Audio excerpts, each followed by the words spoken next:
Salutations à tous et à toutes, c'est FW et donc bienvenue dans cette édition de Talita. Talita, aujourd'hui, nous parlons de la femme sage. Comment la femme sage construit sa maison.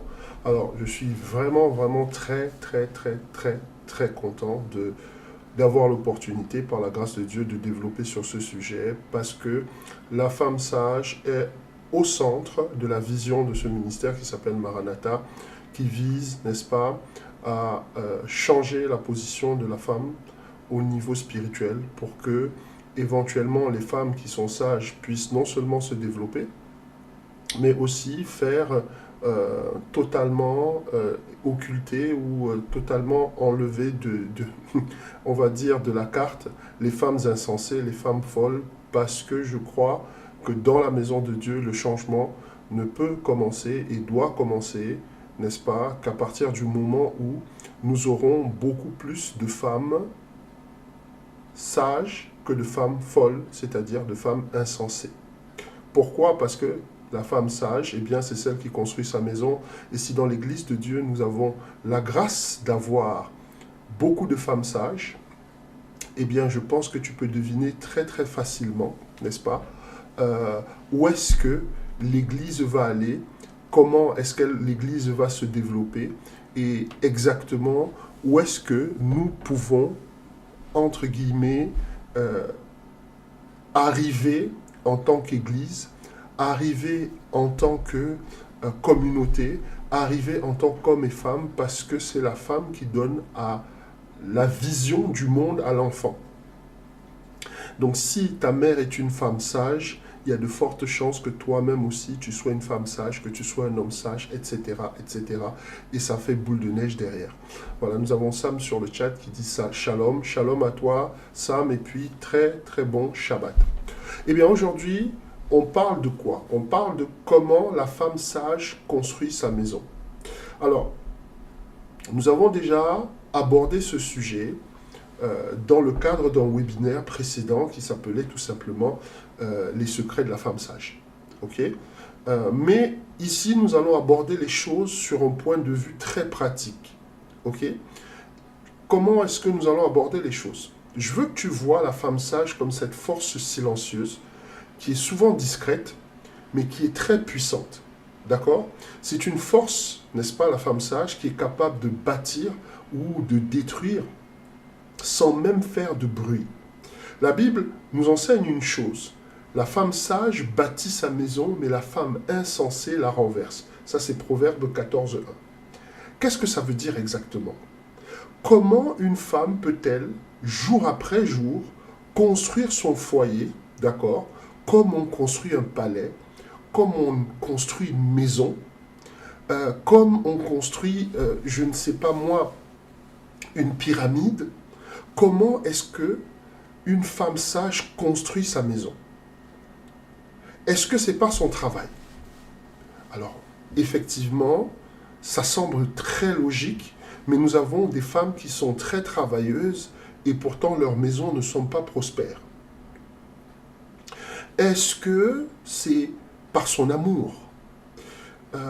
Nous avons des femmes qui sont vraiment aimantes, qui ont le meilleur caractère, qui ont de l'amour, qui ont beaucoup d'affection, qui en donnent et distribuent beaucoup. Mais est-ce que c'est pour autant que leurs maisons sont solides? Est-ce que c'est parce que c'est quelqu'un qui est un très bon manager? Eh bien, nous avons des femmes qui sont d'excellentes maîtresses de maison et d'excellentes mères de famille, et pourtant leur maison n'est pas bénie. Alors aujourd'hui, je t'invite, d'accord, à plonger avec moi dans un mystère, entre guillemets, d'accord, pour découvrir ensemble, au travers d'une histoire biblique, celle de la Sunamite. On parle beaucoup de la femme sage dans Proverbes, mais je veux te montrer que la Sunamite, que l'on rencontre dans le livre de 2 Rois, à partir du chapitre 4, est aussi un modèle du genre en tant que femme sage. Donc on va rentrer ensemble et tu vas voir comment la femme sage construit sa maison. Et je te demande de rester attentif parce que ce que tu vas entendre aujourd'hui, eh bien, ça peut changer ta vie, ça peut changer ton destin, ça peut changer ta maison, et ça peut même aussi changer la façon dont tu choisis ta femme si tu es un homme, ça peut aussi changer la façon dont tu construis ta maison et ta vie si tu es une femme. Donc on rentre tout de suite dans le Bible board, dans le whiteboard, pardon, et on commence à, je vais dérouler des slides, hein, comme d'habitude, tu connais le principe, d'accord, au fur et à mesure des slides, on va rentrer progressivement dans cette vérité qui est la nôtre. Ok. Donc dans le livre des Proverbes, n'est-ce pas, la femme sage est décrite d'abord comme une femme de grande valeur. Quand on parle de grande valeur, ici, on n'est pas en train de parler d'argent, et je souhaite, mon Dieu, que tu n'associes pas forcément la valeur des gens à la quantité d'argent qu'ils ont dans leur poche. Il y a des gens qui sont, et l'actualité actuellement nous démontre les choses, nous avons des gens comme Elon Musk qui ont des milliards dans leur poche, mais il faut voir les idées et la mentalité que ces gens-là ont. Donc en termes de valeur, on n'est pas sur quelqu'un de très bien. Mais je veux que que tu comprennes une chose. Quand on te parle de la femme sage, on te parle d'une femme de grande valeur. Et cette valeur-là, c'est des qualités humaines. C'est une femme qui est dotée de discernement, c'est une femme qui est dotée de force intérieure, de crainte de Dieu. Je veux que tu retiennes cette crainte de Dieu dont je te parle là, et qui exerce en fait une influence positive sur son entourage. Je veux que tu retiennes l'influence positive parce qu'on va revenir sur ces termes-là. Okay? Donc, la valeur de quelqu'un, et en l'occurrence de la femme sage, c'est son discernement. La valeur de la femme sage, c'est sa force intérieure. Quand on parle de force intérieure, on parle de résilience. Quand on parle de force intérieure, on parle de courage. On parle d'un certain nombre de choses qui permettent à quelqu'un d'avancer vers sa destinée prophétique sans dévier d'un seul iota. Voilà de quoi il est question. Et moi, je veux, par la grâce de Dieu, que tes yeux s'ouvrent sur un fait. En d'autres termes, que le caractère vertueux et la sagesse de la femme sage ont un impact incroyable sur sa famille, un impact incroyable sur ses enfants, un impact incroyable, n'est-ce pas, sur sa maison, et voire même un impact incroyable dans sa communauté, dans sa ville. D'accord? Et là, je veux que nous rentrions tout de suite dans le vif du sujet, après cette brève introduction, pour que tu comprennes exactement qui est la femme sage. Ok? Et la femme sage dans les proverbes, qui est-ce qu'elle est? Qui est cette personne? Qui est ce mystère? D'abord, je vais la décrire, pour ceux qui ne savent pas, pour ceux qui n'ont pas vu le webinaire, ok? On va la décrire sur un certain nombre de caractéristiques importantes, d'accord? De sa personnalité. Donc la femme sage bâtit sa maison, hein, mais la femme insensée la renverse, Proverbe 14.1, je rabâche. Mais il y a des caractéristiques qui sont importantes sur sa personnalité. 1, elle est une source de bénédiction. 2, elle a la crainte de l'Éternel. 3, elle parle avec sagesse. Et là, je vais développer sur ces thématiques-là et tu vas comprendre de quoi je parle. Si tu es dans le processus, par exemple, de trouver la femme avec laquelle tu vas construire ta maison, la femme avec laquelle tu vas construire, n'est-ce pas, ta vie, eh bien, ces caractéristiques-là sont primordiales. Il faut que tu cherches une femme qui soit une source de bénédiction. Quand je parle d'une source de bénédiction, je parle de quelqu'un qui a une influence positive sur les gens. Ce n'est pas tout le monde qui a une influence positive sur tout le monde. Et je vais te donner un exemple qui est très simple et tu vas comprendre. Il y a des personnes, lorsqu'elles rentrent dans ta vie, tu as l'impression que ta vie se comporte exactement comme une horloge dont on a enlevé la pile ou la batterie et tout à coup ta vie s'arrête. Il y a d'autres personnes, lorsqu'elles rentrent dans ta vie, il commence à se passer plein de bonnes choses. Les gens te disent même que ton apparence physique a changé. Les gens commencent à te dire, mais ah oui, mais tu es plus comme avant, il y a quelque chose de changé chez toi. Si tu tombes sur ce type de personne-là, sache que tu as affaire à quelqu'un qui a une influence, qui est une source de bénédiction, qui a une influence positive. Et si tu as quelqu'un qui a une influence positive dans ta vie, eh bien, ta vie va être à l'image de cette influence, c'est-à-dire positive. Deuxième chose, elle a la crainte de l'Éternel. Troisième chose, elle parle avec sagesse et nous allons développer sur ces thématiques de crainte de l'éternel, de source de bénédiction, de parler avec sagesse. Ok. Pourquoi est-ce que il faut que tu cherches? Alors, première chose, elle doit être une source de bénédiction. La femme sage, par sa présence et par ses actions, elle doit apporter la bénédiction à son foyer. Le passage de Proverbe 31, il dépeint la femme vertueuse qui fait le bien de sa maison. Ok? Par exemple, il est dit que son mari peut compter sur elle en toute confiance et qu'elle contribue à l'abondance. Je parle bien, elle contribue à l'abondance, pas aux dépenses, à l'abondance du foyer. Ok? On parle ici de confiance. Quand je te parle de confiance, et là je suis en train de m'adresser à toutes les personnes, surtout les hommes qui cherchent vraiment des femmes avec lesquelles ils veulent construire leur vie. Je ne parle pas des gens qui cherchent des petites amies. Je parle de personnes qui sont en train de se positionner pour le mariage, de personnes responsables, de personnes sérieuses, de personnes qui ont envie de s'investir dans la création d'une famille. Créer une famille, ce n'est pas un sport pour tout le monde. Créer une famille, ce n'est pas un sport pour tout le monde. Je sais qu'actuellement, et surtout ici en France où nous vivons, on te parle tout le temps du mariage pour tous. Et j'ai une mauvaise nouvelle à t'annoncer, malheureusement. Le mariage n'est pas fait pour tous. Je répète, j'ai une mauvaise nouvelle à t'annoncer. Le mariage n'est pas fait pour tous. Le mariage n'est pas fait pour les personnes insensées. Le mariage n'est pas fait pour les femmes folles. Le mariage n'est pas fait pour les époux volages. Le mariage n'est pas fait pour les personnes irresponsables. Le mariage n'est pas fait pour les personnes qui ne sont pas des sources de bénédiction. Et je vais te dire quelque chose aujourd'hui. Si tu es avec quelqu'un et que tu ne peux pas avoir confiance en cette personne, il faut, madame, que ton mari puisse avoir confiance en toi. Pourquoi je te dis ça? Et comment est-ce qu'il va avoir confiance en toi? Il va avoir confiance en toi quand tu vas commencer à avoir une qualité dans ta prise de décision, dans l'influence que tu as sur les gens autour de toi.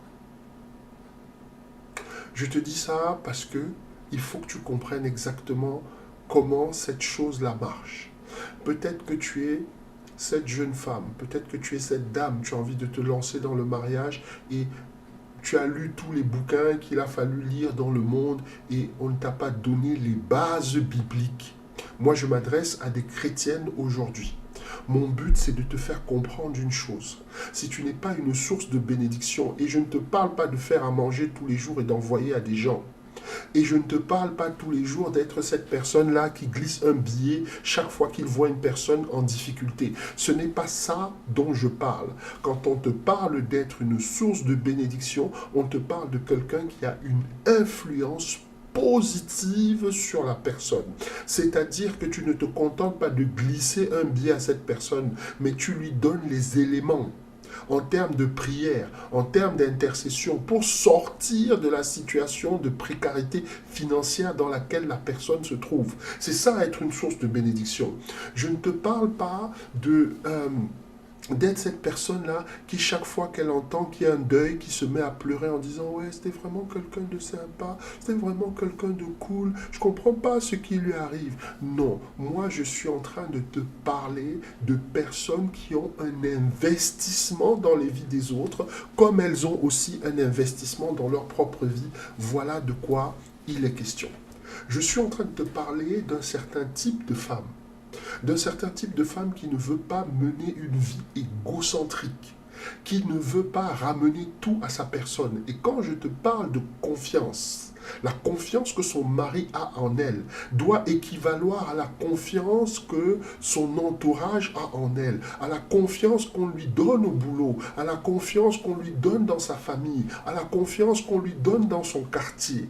Parce que c'est quelqu'un qui a une réputation d'avoir un comportement, un jugement, n'est-ce pas, une fiabilité, une gestion avisée, et c'est quelqu'un qui assure le bien-être matériel et moral, je précise bien, et moral de sa famille. Donc, sa sagesse, en fait, va créer, et cette source de bénédiction dont il est question, c'est une onction que Dieu te donne. Oh, je vais te choquer aujourd'hui. Pour être une source de bénédiction, il faut soi-même d'abord être, on va dire, connecté à la source de bénédiction. Je te prends l'exemple du psaume 1, n'est-ce pas, qui décrit, n'est-ce pas, la personne qui a la foi, qui est comme un être planté, comme un arbre planté près d'un ruisseau, et qui donne son fruit en son temps. Donc quand on te parle de source de bénédiction, on te parle d'une personne. Lorsque les gens se connectent à elle, alléluia, lorsque les gens se connectent à elle, eh bien il se passe quelque chose dans leur vie. Il y a des gens qui vont être SDF, ils vont se connecter à elle, ils vont avoir une maison. Il y a des gens qui vont être dans des périodes très difficiles. Ils galèrent, ils n'arrivent pas à s'en sortir, ils n'arrivent pas à mettre un pied devant l'autre. Lorsqu'ils se connectent à la femme sage, bizarrement, leur situation s'améliore. Il y en a qui n'arrivent pas à trouver de boulot, c'est elle qui va prendre un peu de temps pour les aider à rédiger leur CV, et là, bingo, ils ont un CDI quelque part. Voilà ce qu'on appelle être une source de bénédiction. Et lorsque tu tombes sur ce type de femme-là, fais très attention. Ce n'est pas le type de femme qu'il faut laisser passer. Parce qu'elle est une source de bénédiction.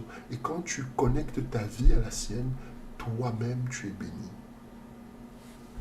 Je t'ai déjà donné un élément pour la reconnaître. Et je vais t'en donner un deuxième. C'est une femme qui a la crainte de l'Éternel. Ok? Ça, c'est une caractéristique fondamentale de la femme sage. C'est sa profonde piété. C'est une femme qui est pieuse. Je ne te parle pas d'une femme qui prend tout le temps, le dimanche, elle met un foulard sur la tête, elle s'habille en blanc, elle va à l'église, en noir aussi, parfois dans certaines communautés, les femmes s'habillent en noir. Elle est toujours là, à la limite avec un cierge à la main, etc. C'est pas de ça dont je te parle. Ok? On est en train de te parler d'une femme qui est spirituelle. C'est-à-dire que quand tu rentres dans sa vie, c'est comme si tu étais en train de mettre le pied, de rentrer de plein pied dans la spiritualité. Quand tu rentres dans sa vie, tu constates d'abord qu'il y a des fondamentaux spirituels dans sa vie, comme la prière, comme le jeûne, comme la méditation, etc., qui sont déjà installés dans sa vie. Pourquoi je te parle de ça en tant que femme sage? La crainte de l'Éternel. La crainte de l'Éternel dont tu entends parler ici, il ne s'agit pas d'une peur. La crainte de l'Éternel, et là je t'invite à lire, et je sais que je fais de l'autopromotion, mais c'est mon livre, Les 7 esprits de Dieu, où nous démontrons d'une façon très claire ce que c'est que la crainte de l'Éternel, comment ça opère, comment cette énergie se manifeste. La Bible nous dit, Proverbe 31:30, la grâce est trompeuse, la beauté est vaine, la femme qui craint l'Éternel est celle qui sera louée. Ok. De quoi est-ce qu'on est en train de parler? On te dit la grâce est trompeuse au présent. On te dit la beauté, n'est-ce pas, est vaine au présent. Mais on te dit la femme qui craint l'Éternel est celle qui sera louée dans le futur. Ça veut dire quoi? Ça veut dire que quand la grâce sera partie, ça veut dire que quand la beauté sera partie, oui, toutes ces choses-là vont partir. D'accord? La crainte de l'Éternel va rester.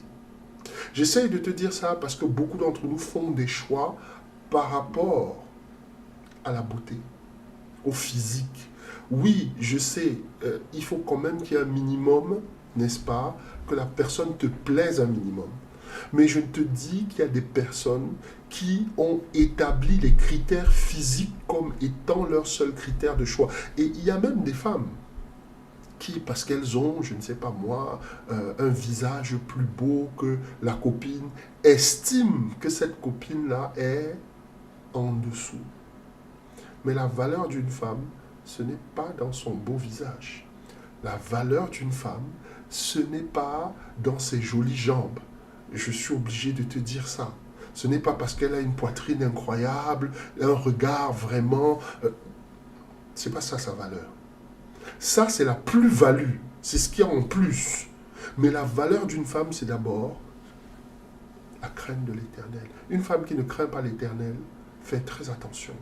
La crainte de l'Éternel, ça veut simplement dire que c'est une femme qui a une très, très haute révérence pour tout ce que Dieu fait, pour tout ce que Dieu dit et pour tout ce que Dieu demande de faire. Elle a placé la spiritualité au centre de sa vie, les commandements de Dieu au centre de sa vie, les statuts de Dieu au centre de sa vie, la philosophie, l'esprit ou l'esprit chrétien au centre de sa vie.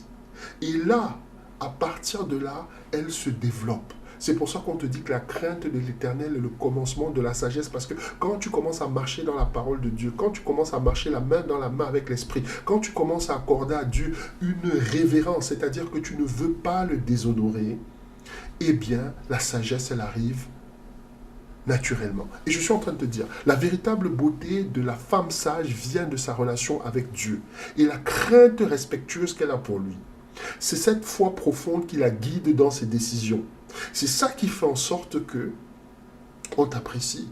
C'est ça qui fait en sorte qu'on reconnaisse, on dise, mais ça, cette femme, elle est exceptionnelle. C'est ça qui fait en sorte qu'on dise, mais cette femme, elle est incroyable. C'est ça qui fait en sorte qu'on dise, en fait, que elle a quelque chose qui fait que. Et tu vas reconnaître, et là, je parle à toutes les personnes, à tous les hommes, tous les frères qui ont envie de choisir une femme. C'est là que tu vas reconnaître que ça, c'est la bonne. Tu sais quand est-ce que tu vas reconnaître que cette femme-là, c'est la bonne? Quand, n'est-ce pas, tu vas constater ce que je t'ai dit. Que Dieu est au centre de sa vie. C'est quelqu'un qui inspire confiance et respect. C'est quelqu'un qui est honoré. C'est-à-dire que tu vas te balader au bras de cette femme. Les gens vont te saluer, mais ils vont d'abord discuter avec elle. Quand je dis discuter avec elle, ce n'est pas pour, entre guillemets, n'est-ce pas, faire les potins. Non, tu sentiras que, homme comme femme, les gens ont un regard sur cette femme-là qui est empreint de respect et empreint de considération. C'est de ça dont il est question. Et donc je t'explique que quand Dieu est au centre de sa vie, c'est ça la crainte de l'Éternel, d'accord? Eh bien, elle va inspirer confiance et respect. Et c'est pour ça qu'elle est louée. On dit louée, honorée. Donc les gens ont un témoignage sur cette femme. Et le témoignage qu'ils ont sur cette femme, c'est pas parce qu'elle est belle de visage, elle a un beau visage. On va pas te dire, oui, vraiment, tu as une très belle femme. Non, on va toujours te dire, mais vraiment, ta femme, elle est incroyable, elle a fait ça, elle a fait ça, elle a fait ça, elle a fait ça, etc. On rendra des témoignages sur elle. C'est ça que je dis louer. C'est pas qu'on te dira, ah oui, elle a encore porté un dernier... Elle a encore mis le dernier sac, je sais pas moi, le dernier Birkin bag de chez Hermès, etc., etc., le dernier Chiquito de je sais pas qui. On n'en a rien à faire de tout ça. En réalité, c'est pas ça. Mais quand les gens commencent à rendre témoignage sur ce que cette femme l'a fait, je te dis, mon frère, tu es sur la bonne. Tu es sur la bonne. Et je te dis ici, la piété est le fondement sur lequel elle construit sa maison. Si tu es une femme sage, il est hors de question que tu invites un homme dans ta vie sans que la question de la spiritualité de cet homme ne se soit posée avec beaucoup d'intérêt, avec beaucoup d'intensité et avec beaucoup de précision. Il faut que tu saches exactement où est-ce qu'il va. La crainte de l'Éternel, la femme sage. Ok, nous avançons. Slide suivant. Elle parle avec sagesse. Alors, je n'ai pas besoin de faire beaucoup de commentaires là-dessus. Je t'invite juste à ouvrir les yeux et à comprendre une chose. Ok. La femme sage, c'est particulier parce que de nos jours, les gens ne savent même plus parler. Je te dis la vérité. Et ce n'est même pas genré, c'est-à-dire que ce n'est pas lié à la femme. Les gens ne savent plus parler, les gens ne savent plus être diplomates, les gens ne savent plus communiquer. Les gens pensent que parler, c'est communiquer. Parfois, il vaudrait mieux que tu te taises. Parfois, il vaudrait mieux que tu n'ouvres même pas la bouche. Quand on dit parler avec sagesse, c'est communiquer. Qu'est-ce qui caractérise la femme sage? Proverbe 31, 26, elle ouvre la bouche avec sagesse et des instructions aimables. Des instructions quoi? Aimables sont sur sa langue. Donc tu vas reconnaître la femme sage à la façon dont elle parle. Elle ne parle pas n'importe comment. Elle ne parle pas n'importe quand. Elle ne parle pas de n'importe quelle façon et à n'importe quel moment. Et surtout, elle ne parle pas à n'importe qui. Et je te dis ici, une des caractéristiques de cette femme-là, et c'est ça qui va te permettre de te reconnaître là-dedans, et c'est aussi ça qui va te permettre d'évoluer vers cette femme sage, arrête de faire les potins. Arrête d'être dans ces discussions stériles qui ne t'amènent à aucune évolution spirituelle. Ça t'amène plus même parfois à des problèmes. Tu te retrouves dans des problèmes avec des gens, etc. Pourquoi est-ce que tu vas engager autant d'énergie à parler des vies des autres et moins à parler de la tienne?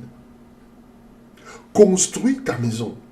Ne sois pas dans les affaires des autres. Et la caractéristique de parler avec sagesse, elle sait quand et comment parler pour encourager, conseiller et corriger avec douceur. Ces paroles, elles ne sont ni dures ni vaines. En d'autres termes, elle fait quoi? Elle édifie. Tu sais, il y a une très grosse différence entre la critique et une attaque. Quand quelqu'un te critique, il va te dire, et ça, c'est là que tu reconnais la femme sage. Par exemple, ton mari va faire quelque chose qui n'est pas bien. Tu peux arriver et lui dire, ah ouais, mais c'est n'importe quoi, ce que tu fais avec toi, c'est toujours n'importe quoi, etc., etc. Tu peux arriver avec cette énergie-là, tu peux arriver avec cette force-là, tu peux arriver... Et tu as raison, il a fait n'importe quoi. Mais ce n'est pas parler avec sagesse. Tu peux arriver, tu vas lui dire, oui, il y avait peut-être un autre choix. Ça, tu as fait, ok, les résultats sont mitigés. Il y avait peut-être un autre choix. Moi, je pense que tu aurais pu faire ça, ça aurait été mieux. Ça, c'est quelqu'un qui construit sa maison. La personne que j'ai décrite précédemment, c'est quelqu'un qui est en train de détruire sa maison. Et je veux que tu comprennes qu'une parole sage apaise les conflits. Une parole sage guide les gens. Une parole sage, n'est-ce pas, transmet des valeurs justes. Mais la femme sage bâtit son foyer non seulement par ses actions, mais aussi par l'influence positive de ce qu'elle dit. Donc fais très attention à ce que tu dis. Ok, maintenant nous allons nous intéresser à la sunamite. C'est le sujet même de cette édition de Talita. La sunamite. J'en ai parlé au début. Et là, nous allons rentrer dans les choses sérieuses. Nous allons étudier la sunamite parce que c'est un modèle de femme sage. C'est un très bon modèle. C'est-à-dire que si tu as envie de savoir ce que c'est qu'une femme sage, comment est-ce qu'elle opère, comment est-ce qu'elle travaille dans la maison de Dieu, prends la sunamite. Ok. Donc, nous allons lire un passage de la Bible, d'accord? 2 Rois 4, versets 8 à 37. Alors, je vais te donner le contexte rapide, ok? Parce que nous allons survoler plusieurs parties de ce passage-là. L'histoire, c'est celle de la sunamite. La sunamite, c'est une femme notable, d'accord? Donc, une femme de valeur, qui a vécu à l'époque du prophète Élisée, ok? Alors, elle n'est pas donnée, on ne donne pas son identité dans la Bible, on l'appelle la sunamite parce qu'elle vient de Sunem. Sunem n'est pas une ville israélite, Sunem est une ville philistine, au moment où Élisée passe par là. Et c'est la raison pour laquelle Élisée ne faisait que passer dans ces villes-là. Mais la femme sage va comprendre que Élisée, n'est-ce pas, c'est un homme de Dieu et qu'il porte quelque chose. Et ce quelque chose qu'il porte, elle a besoin que ça reste dans sa maison. Et là, voilà ce qui va se passer. Donc, elle n'a pas d'enfant, elle, elle offre à Élisée, en fait, l'hospitalité. Elle lui dit, écoute, homme de Dieu, chaque fois que tu vas passer chez moi, ici, là, moi, je veux que tu restes dans la maison.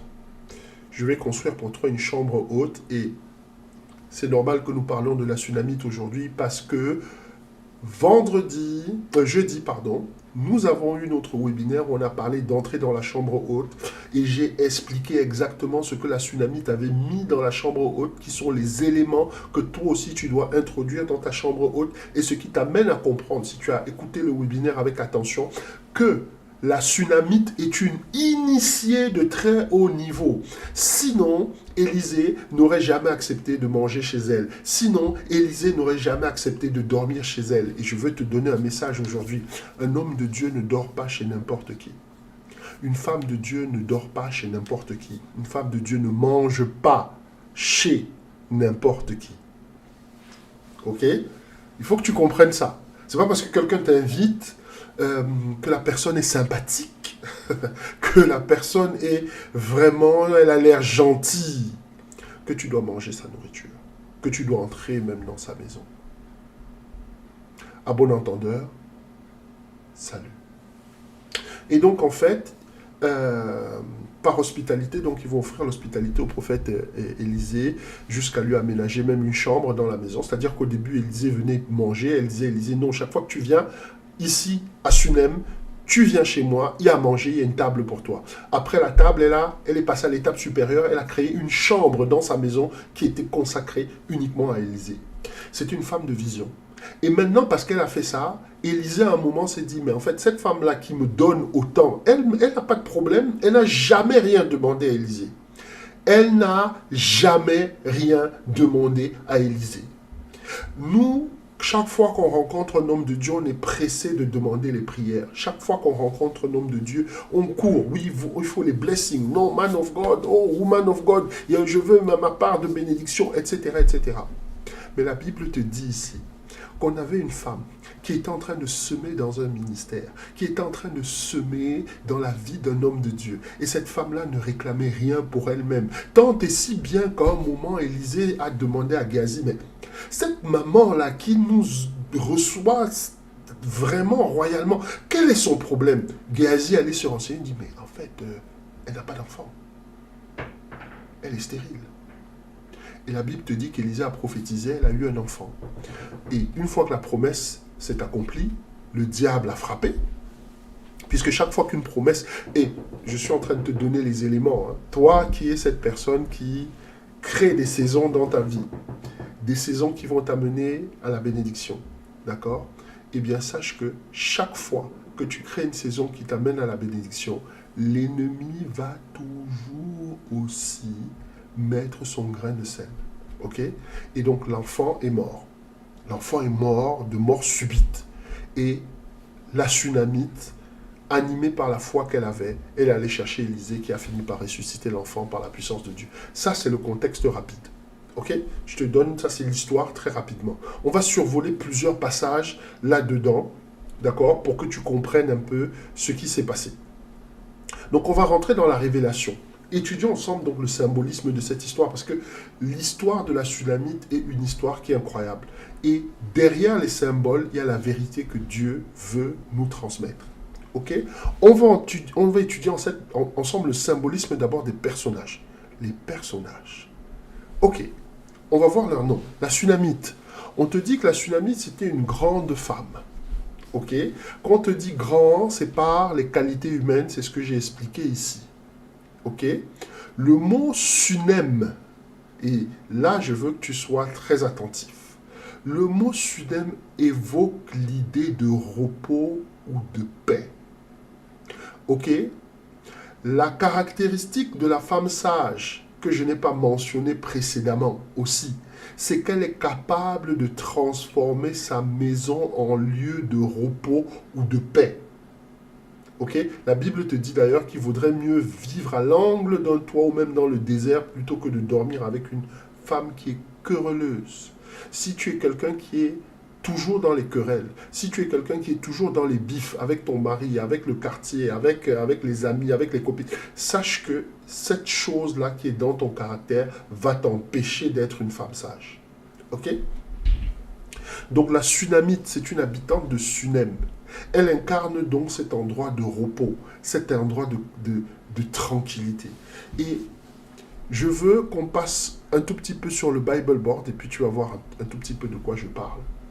On te dit ici, un jour, Élisée passait par Sunem. Il y avait là une femme de distinction qui le pressa d'accepter à manger. Et toutes les fois qu'il passait, il se rendait chez elle pour manger. Ok? Donc cette femme-là, c'est une initiée parce que elle connaît la puissance de la semence. Elle savait qu'à force de semer, elle allait finir par récolter. On te dit ici dans la Bible, elle dit à son mari, voici je sais que cet homme qui passe toujours chez nous est un saint homme de Dieu. C'est une femme qui avait la révélation. Elle ne te dit pas que c'est un homme de Dieu, elle te dit que c'est un saint homme de Dieu. Donc elle a compris que dans cet homme de Dieu-là, il y a une caractéristique particulière dont elle a besoin pour sa maison. Et cette caractéristique-là, pour se l'attacher, elle ne commence pas à pleurnicher à longueur de journée en disant « Oui, Seigneur, bénis ma maison, bénis ma maison ». Non, elle pose une action. La femme sage est d'abord une femme d'action. Arrête de dire que tes enfants font n'importe quoi, qu'ils ne t'écoutent pas, etc. Quelle est l'action que tu poses pour que tes enfants t'écoutent? Arrête de dire que ton mari, vraiment, il n'en fait qu'à sa tête, etc. Quelle est l'action que tu poses? Et quand je parle d'action, ce n'est pas par la chair et par le sang, ce n'est pas en allant faire le coup de poing avec monsieur, ce n'est pas en sortant le fouet. Pour tabasser les enfants à longueur de journée pour qu'ils t'obéissent. Ce n'est pas de ça dont je parle. Moi, je te parle de choses spirituelles. Quelle est l'action spirituelle que tu es en train de poser dans ta maison pour arriver à ce que cette maison ressemble à celle dont tu rêves? Voilà la question. Mais cette femme, elle est spéciale. Elle va voir son mari. Elle dit à son mari, je sais que cet homme qui passe toujours chez nous, est un saint homme de Dieu. Nous sommes ici, au verset 9. Ok? Ne te perds pas. Verset 10. Faisons une petite chambre haute avec des murs. Mettons-y pour lui un lit, une table, un siège, un chandelier afin qu'il s'y retire quand il viendra chez nous. Donc elle va mettre un certain nombre d'éléments, elle va meubler cette chambre-là, une chambre haute, n'est-ce pas, pour que l'homme de Dieu puisse venir prier. Ok? Regarde bien quelque chose qui caractérise la femme sage. Elle ne fait rien sans consulter son mari. Je répète bien, elle ne fait rien sans consulter son mari. Bon, je veux te faire comprendre quelque chose ici. Et j'espère que toi aussi tu es dans la révélation. Ok?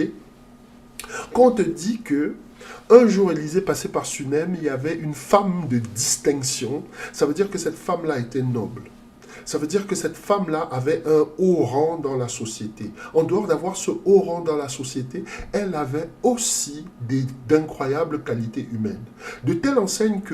À telle enseigne que ce haut rang qu'elle a dans la société devait certainement éclipser le rang de son mari. Ça veut dire que c'est une femme qui, sur la position sociale, était plus élevée que son mari. J'essaye de te faire comprendre quelque chose aujourd'hui. Il semble même que certainement cette femme-là devait avoir plus d'argent que son mari. Elle devait avoir plus de pouvoir social que son mari. En plus, tel qu'on décrit les choses ici, tu comprends que c'était une femme qui avait une certaine beauté. Ok? Donc, malgré tout ça, elle va quand même demander la permission de son mari pour faire les choses. Et il y a beaucoup de femmes parmi nous. C'est mon argent, c'est moi qui apporte l'argent dans cette maison. Ah, je peux décider, je peux faire seul, je peux, etc., etc. Tu es en train de marcher sur un chemin où l'ennemi va toujours, je répète toujours, te retrouver au tournant. Tu es en train d'ouvrir une porte à l'ennemi dans ta maison, à prendre des décisions toute seule. La femme sage, elle consulte son mari. Tu vois, elle n'aurait pu recevoir cet homme de Dieu sans lui demander ou quoi que ce soit, lui dire, écoute, c'est ma maison, etc. Mais elle pratiquait un art que malheureusement, peu de femmes de cette génération veulent comprendre. C'est la sagesse. C'était une femme qui était sage. Elle a compris qu'elle ne pouvait pas recevoir un homme dans sa maison sans l'accord de son mari. Donc elle a meublé cet endroit. Elle ne s'est pas contentée de dire, bon Élisée, je t'ai laissé une chambre, débrouille-toi. On te dit qu'elle a meublé. Il y a un lit, il y a une table, il y a un siège, il y a un chandelier. Elle a pris le soin. Et c'est cette énergie-là. Parce que ce n'est pas tout le monde qui t'offre des choses avec une bonne énergie. C'est pour ça que je t'invite, moi, mon frère, ma soeur, à faire très attention aux cadeaux qu'on te donne. Il y a des cadeaux que tu ne dois pas accepter. D'où le terme mondain qui est sans cesse martelé ici dehors, c'est le cadeau empoisonné. Mais nous avançons. Et on te dit ici, Élisée étant revenu à Sunem, se retira dans la chambre haute et y coucha. C'est quand Élisée, après avoir bien mangé chez cette femme, on te dit chaque fois qu'il passait à Sunem, il mangeait. Un jour, Élisée était dans la chambre haute. C'est dans la chambre haute là-bas que Élisée était inspiré par Dieu.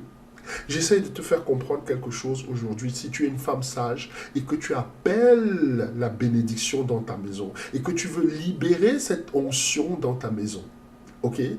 Eh bien, il faut que tu comprennes à un moment donné que c'est quand tu vas investir dans la maison de Dieu, quand tu vas t'investir dans la maison de Dieu que tu vas avoir un retour. Beaucoup d'entre nous attendent d'abord d'être bien pour se tourner vers Dieu. Mais la femme sage avait compris qu'elle devait d'abord s'investir dans le ministère d'un homme de Dieu, appeler Dieu dans sa maison pour avoir ce qu'elle veut. Or, nous, qu'est-ce qu'on fait? Nous, ce qu'on veut d'abord, c'est que Dieu nous donne. Et quand Dieu va nous donner, là, on va se tourner vers lui. Et c'est pas comme ça que ça marche. Or, la femme sage, elle avait compris. La Sunamite, elle était à un autre niveau. Et c'est là, dans cette chambre haute, que on te dit... Il dit à Géasi, son serviteur, appelle cette Sunamite. Géasi l'appela, elle se présenta devant lui. Et Élisée dit à Géasi, dis-lui, voici, tu nous as montré tout cet empressement. Le mot empressement est très important dedans. Je te parlais de l'énergie. Que peut-on faire pour toi? Faut-il parler pour toi au roi ou au chef de l'armée? Elle répondit, j'habite au milieu de mon peuple. Ok, on va d'abord s'arrêter là. Élisée a envie de proposer quelque chose à cette femme. Élisée a envie de promouvoir cette femme. Ce que tu ne comprends pas là, c'est que Élisée est en train de tester cette femme. Et Dieu va souvent te tester. Là, je suis en train de te donner des révélations et j'espère que ça te parlera sur le plan prophétique. Quand la bénédiction de Dieu va entrer dans ta maison, si tu es une femme sage, ça va d'abord entrer dans ta maison du point de vue matériel. Dieu va te donner de l'argent, un peu, pas beaucoup. Et puis il va voir, il va regarder si cet argent-là, une fois que c'est entré, est-ce que tu vas continuer à prier? Il va regarder cet argent-là, une fois que c'est entré, est-ce que tu vas continuer à jeûner? Est-ce que tu vas continuer à avoir le même empressement, le même attachement, le même désir de le servir, etc. Est-ce que ça va continuer ou est-ce que tout à coup, tu vas être beaucoup trop occupé pour t'intéresser à ce qu'il a à te donner?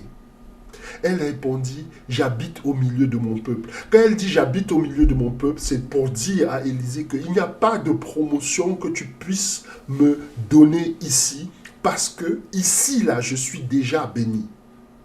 Je ne veux pas de bénédiction matérielle. Je ne me cherche pas les honneurs, je ne cherche pas l'argent, je ne cherche pas toutes ces choses-là. Mais il y a quelque chose. Et regarde l'échange qui se passe. La femme sage ne parle pas directement à Élisée. Elle parle à Géasi qui transmet le message à Élisée. Et souvent, nous avons du mal.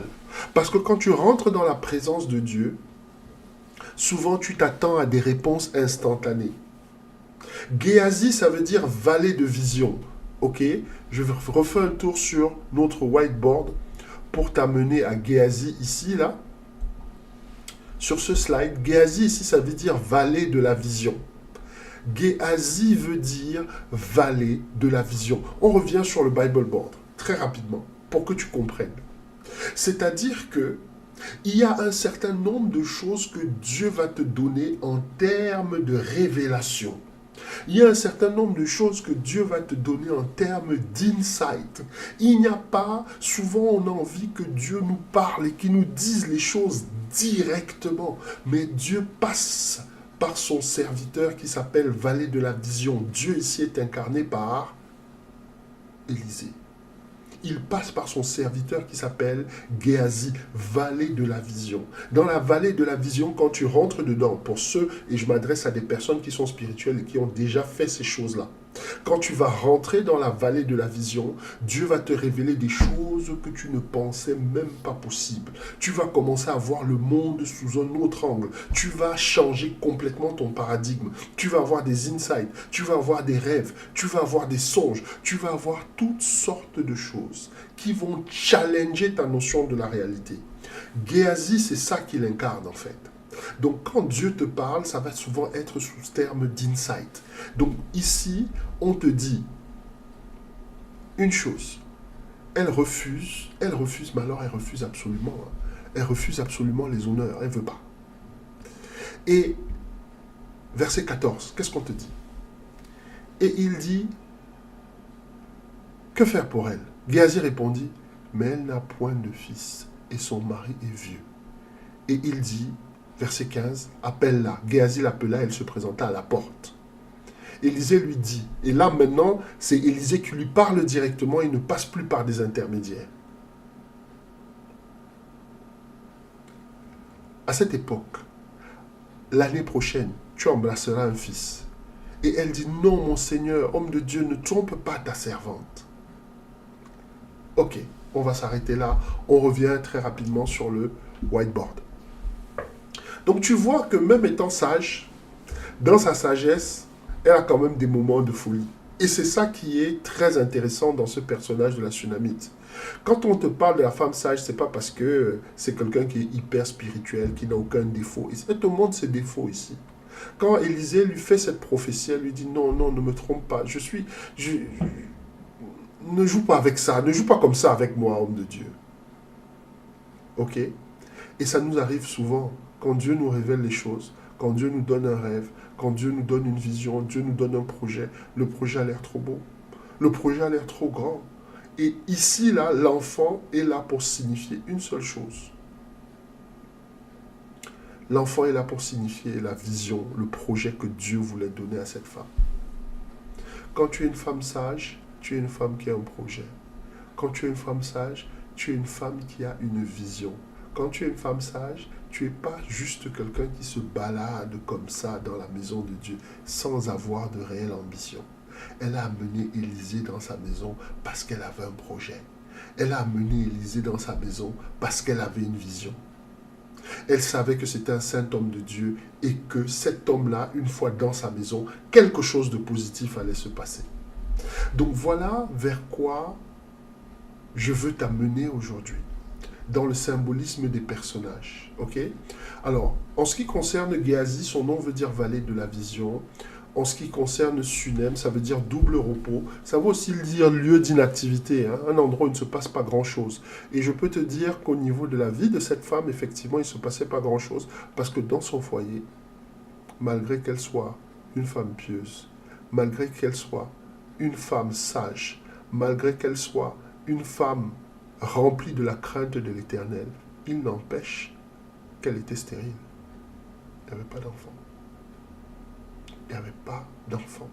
Alors ce que j'essaye de te dire d'une façon simple, c'est que ce n'est pas toujours ton comportement, ce n'est pas toujours ta manière d'être, ce n'est pas toujours le fait que tu ailles à l'église, que tu sois cette personne sérieuse, qui va faire que ta vie soit au-delà de tout besoin. Dieu va permettre qu'il y ait des manques. Dieu va permettre qu'il y ait des épreuves. Mais pourquoi? Simplement parce qu'il veut se glorifier. Et nous avançons, nous allons faire une étude, le symbolisme des faits. Alors dans les faits, on s'aperçoit que cette femme-là, n'est-ce pas, elle a construit dans sa maison une chambre haute pour Élisée. Chemin faisant, elle a créé une alliance entre Élisée et elle. Et c'est cette alliance qui a déclenché une saison dans sa vie. Là, on commence à rentrer dans les choses un peu sérieuses. J'espère que tu es avec moi. Reste avec moi parce qu'on rentre dans les choses sérieuses. Écoute ici. Nous sommes à 11. Élisée, étant revenu à Sunem, se retira dans la chambre haute et y coucha. C'est ça le passage. Ok? Bien. Quand la femme sage a construit une chambre haute dans sa maison, pour Élisée, elle a créé une alliance entre elle et le ministère d'Élisée. Ça veut dire que sa maison était devenue une annexe du ministère d'Élisée, soit dans la révélation. Et à cause du fait que sa maison soit devenue une annexe du ministère d'Élisée, qui était un ministère de miracles, qui était un ministère de puissance, qui était un ministère qui portait du fruit, il était hors de question que sa maison aussi ne porte pas du fruit. Elle a opéré à plusieurs niveaux dans la révélation pour parvenir à avoir ce qu'elle voulait, c'est-à-dire un enfant. Et elle ne s'est pas empressée de demander à Dieu. La Bible nous enseigne que cherchez premièrement le royaume de Dieu et les choses vous seront accordées par-dessus. C'est-à-dire que Dieu connaît tes besoins. Je ne sais pas, peut-être que tu es coincé à plusieurs niveaux, mais il y a une décision que tu dois prendre de suivre Dieu avec beaucoup de sérieux, avec beaucoup d'empressement, exactement comme la Sunamite, sans forcément avoir un plan derrière ou être toujours dans les demandes, parce que nous sommes toujours dans les demandes en fait. Or, la femme sage, elle voulait construire sa maison. Et en construisant sa maison, elle avait compris que sa maison doit être une annexe de la maison de Dieu. Je suis en train de te donner une révélation là-dessus. C'est-à-dire que si tu es une femme sage et que tu veux construire ta maison, il faut qu'il y ait une connexion entre ta maison et un ministre de Dieu. Il faut qu'il y ait une connexion entre ta maison et un ministère de Dieu. Et je ne parle pas d'une connexion dans le sens où vous vous connaissez, vous êtes les meilleurs potes. Non. Parfois, ton investissement, il y a quelque chose que tu peux faire pour un ministère, ça s'appelle l'intercession, je ne sais pas ce que l'Esprit de Dieu va t'inspirer. Mais connecte ta maison à un ministère d'un homme de Dieu. Et si tu fais ça, tu vas commencer à voir les choses changer dans cette maison. Parce que ta maison sera devenue comme une annexe, n'est-ce pas, de ce ministère. Et on te dit ici que, verset 16, Élisée lui dit, à cette même époque, l'année prochaine, tu embrasseras un fils. Et elle dit, non, mon Seigneur, homme de Dieu, ne trompe pas ta servante. On est ici, au verset 16. Hop, je te donne la ref, c'est là. Ne trompe pas ta servante. Et la Bible dit, cette femme devint enceinte. Qu'est-ce qui se passe? À partir du moment où elle a connecté sa maison au ministère d'Élisée, elle a créé une saison de bénédiction. Elle a créé une saison de miracles. Elle a créé une saison d'opportunités. Et ce que Élisée lui annonce en fait, c'est qu'il a regardé dans le spirituel et il voit qu'il y a une saison de productivité pour elle.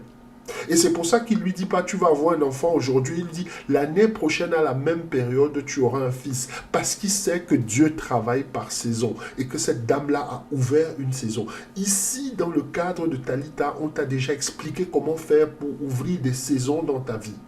Et voilà que ce principe-là est illustré ici parfaitement par cet exemple. Je t'en prie, reste connecté, on a presque fini. Et on te dit, cette femme devint enceinte et elle enfanta un fils à la même époque, l'année suivante, comme Élisée lui avait dit. L'enfant grandit et un jour qu'il est allé trouver son père vers les moissonneurs, il dit à son père, ma tête, ma tête. Le père dit à son serviteur, porte-le à sa mère. L'enfant l'emporta et l'amena à sa mère. Et l'enfant resta sur les genoux de sa mère jusqu'à midi, puis il mourut. La Bible te dit, elle monta, le coucha sur le lit Entends ce qu'elle fait. Et je veux que tu sois dans la révélation que la femme sage, ce n'est pas une femme qui fait les choses émotionnellement. Cette femme vient de perdre son enfant. Elle vient de perdre son enfant. Son enfant est mort dans ses bras. Je ne sais pas pour toi, je ne sais pas pour moi, si quelque chose comme ça m'arrivait, je ne suis pas sûr que je pourrais réagir comme cette femme-là a réagi. La Bible te dit, elle monta. Donc c'est elle-même qui a porté le cadavre de son enfant, parce que c'était un cadavre à ce moment-là, et le coucha où? Sur le lit de l'homme de Dieu, ferma la porte sur lui et sortit. Elle appela son mari et dit, envoie-moi, je t'en prie, un des serviteurs et une des ânesses. Je vais aller en hâte vers l'homme de Dieu, je reviendrai. Et son mari va lui dire, pourquoi veux-tu aller aujourd'hui vers lui? Ce n'est ni nouvelle lune, ni Shabbat. Ok, quand il dit ce n'est ni nouvelle lune, il est en train de parler effectivement d'un Shabbat. Mais on aura tout un webinaire, et c'est peut-être le webinaire prochain. Je vais attendre confirmation, que nous puissions avoir confirmation si on va donner un webinaire sur le mystère du Shabbat. Parce qu'il y a le Shabbat de tous les samedis, et puis il y a toutes les fêtes. Et là, nous allons voir les différents Shabbats, etc. Il dit, ce n'est ni nouvelle lune, ni Shabbat. Elle répondit, tout va bien. Et la Bible te dit, elle fit sceller l'ânesse et dit à son serviteur, mène et pars, ne m'arrête pas en route sans que je te le dise. Ok. Voilà une femme, elle a laissé son enfant derrière. C'est elle qui dit à son mari, je vais voir l'homme de Dieu. Elle ne dit pas à son mari que l'enfant est mort. Parce que si elle avait dit là que l'enfant, si le mot enfant mort était sorti de sa bouche, le destin de cet enfant-là a été scellé. À certains moments dans ta vie, quand tu as des grands malheurs, il va falloir que tu apprennes à te taire. Je dis, c'est devant Dieu que tu dois parler. Apprends à te taire. Sois une femme sage, apprends à te taire. Tu te tais, tu n'as rien d'autre à dire. Et la Bible te dit, elle fit sceller l'ânesse et dit à son serviteur, mène et pars, ne m'arrête pas en route sans que je te le dise. Parfois, les distractions t'empêchent d'entrer dans ta bénédiction.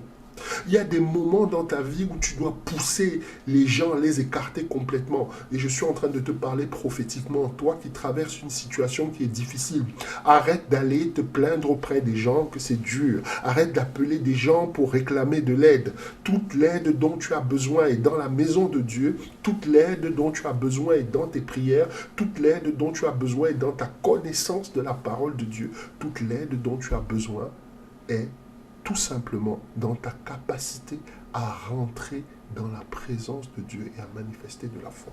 Voilà de quoi il est question. Et on te dit que l'homme de Dieu était sur la montagne Carmel. Ok, si tu connais l'histoire de la montagne Carmel, tu sais que c'est l'endroit où on établit des autels. Tu vois, il y a un autel dans sa maison. Et elle va dans un autre autel. L'autel qu'il y a au mont Carmel, c'est un vieil autel.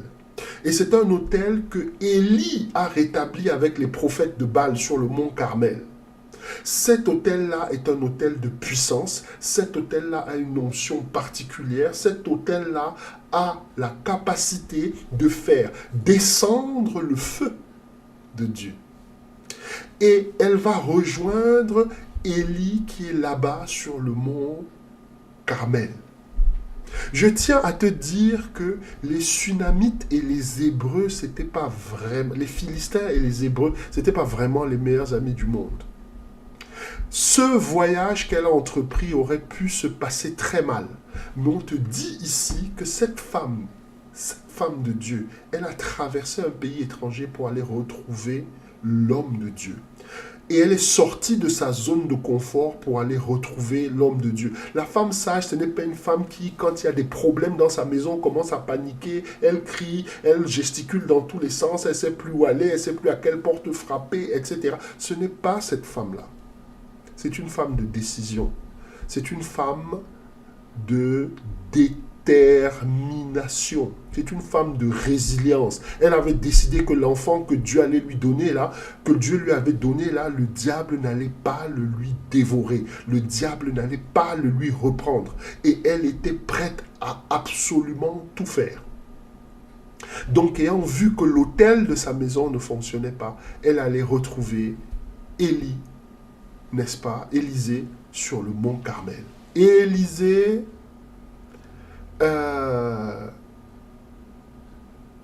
va lui faire comprendre une seule chose. Ok? C'est que Dieu est fidèle. Donc quand tu vas lire l'histoire, alors je vais être obligé d'être très court pour des raisons de temps. Élisée va d'abord envoyer Géasi. Géasi va aller et malheureusement Géasi ne va pas avoir beaucoup de résultats, même s'il a pris le bâton d'Élisée. Et je ne vais pas, pour des raisons de temps, trop rentrer dans cette situation-là. On reviendra sur la Sunamite. Il y a tellement de choses à découvrir sur ce passage. Mais je veux que tu comprennes que cette femme-là, elle est particulière. Cette femme-là, elle est spéciale. Et on te dit ici, quand tu lis tout le passage, on va arriver, on avance, hein, parce que sinon on va pas s'en sortir. Quand tu lis tout le passage, finalement, Élisée arrive à la maison, l'enfant était mort, il était couché, et on te dit ici, il monta et se coucha sur l'enfant, mit sa bouche contre sa bouche, ses yeux contre ses yeux, ses mains sur ses mains, et s'étendit sur lui, et la chair de l'enfant se réchauffa. Ok, voilà, c'est ce que je pourrais te dire. Et je vais un tout petit peu m'arrêter là, parce que pour des raisons de temps, comme je t'ai dit, sinon ça va devenir un webinaire, ce ne sera pas un simple partage. Mais je veux que tu regardes le symbolisme des faits. Cette femme a opéré à plusieurs niveaux. Ok? Elle a opéré à énormément de niveaux. La résurrection de l'enfant, elle n'arrive pas par hasard. Ton miracle, il n'arrive pas par hasard. La protection de ta maison, parce que le diable avait attaqué. On voit cette femme-là avant que le diable attaque sa maison, c'est-à-dire avant que Dieu la bénisse. On la voit aussi après la bénédiction. C'est-à-dire qu'une fois que le diable a attaqué. Et on voit qu'il y a quelque chose de constant chez elle. Et je ne vais pas trop rentrer dans les détails, comme je t'ai dit, pour des raisons de temps. Mais je veux que tu comprennes une chose. Si tu es une femme sage, il y a beaucoup de leçons que tu dois tirer de la Sunamite. C'est une femme qui est décidée. C'est une femme qui opère à un très haut niveau de révélation. C'est une femme, comment elle construit sa maison? Elle construit sa maison en connectant sa maison à Dieu, déjà par son comportement, déjà par sa vie de prière, déjà par sa façon de parler, parce que quand on te dit que quelqu'un parle avec sagesse, c'est quelqu'un qui parle la parole de Dieu. Lorsqu'il parle, il influence positivement. Donc tu comprends que derrière chaque parole qu'il prononce, l'Esprit de Dieu valide. Ok? Et maintenant, il y a une autre dimension. Ça, c'était la dimension normale. Maintenant, elle va connecter sa maison. Comment elle construit sa maison? Elle connecte cette même maison-là, elle la connecte au ministère de l'homme de Dieu. Elle la connecte, n'est-ce pas, au ministère d'un homme de Dieu. Tu ne peux pas construire ta maison avec tes propres mains. La femme sage ne bâtit pas sa maison seulement avec ses propres mains. C'est la folle qui la détruit avec ses propres mains. Quand on te dit la femme sage bâtit sa maison, ce n'est pas elle-même qui bâtit. C'est qu'elle utilise les forces de la nature. Elle utilise les lois divines. Elle utilise la connaissance qu'elle a spirituelle pour l'aider dans la construction de sa maison. C'est pour ça que sa maison est aussi solide, c'est pour ça que sa maison est aussi belle, c'est pour ça que sa maison est aussi forte, parce qu'elle a associé à sa force, non seulement sa force, l'intelligence de Dieu, la sagesse de Dieu, la bénédiction de Dieu, la révélation de Dieu, le conseil de Dieu. C'est une femme qui opère à plusieurs niveaux spirituels. Et mon souhait, c'est que toi aussi, tu puisses être cette femme sage. Cette femme qui opère à plusieurs niveaux de connaissances spirituelles. Cette femme qui est dans l'initiative et la générosité spirituelle. Cette femme qui est dans la foi et la crainte de Dieu. Cette femme qui a le calme et la maîtrise de soi dans l'épreuve. La persévérance et l'humilité dans la quête du secours. C'est une femme qui est spéciale.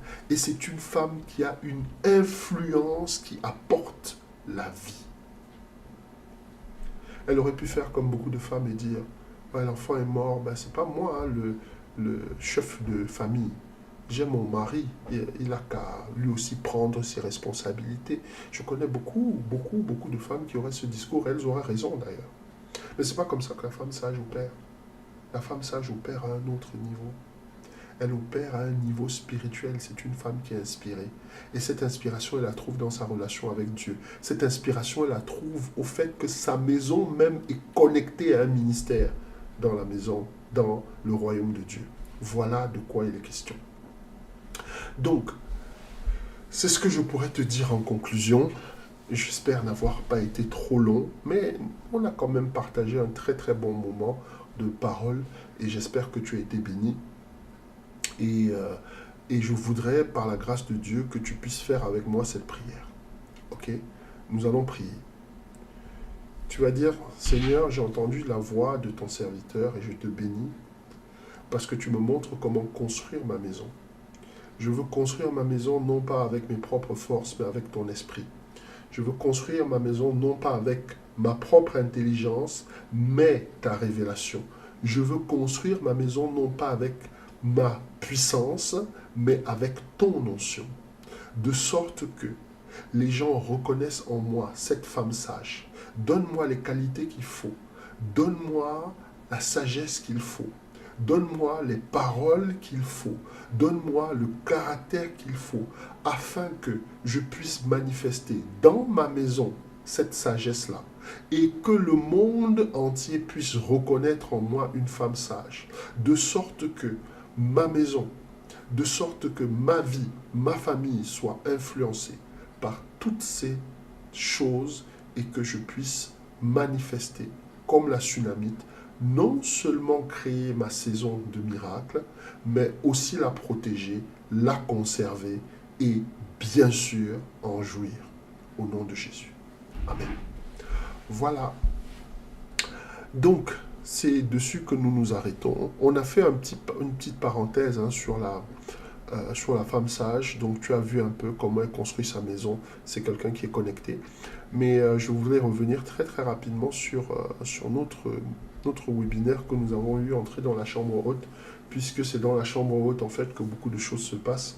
Et je voulais par la grâce de Dieu te dire que ce webinaire il sera disponible dès lundi en replay sur le site maranatadigital.org/webinar.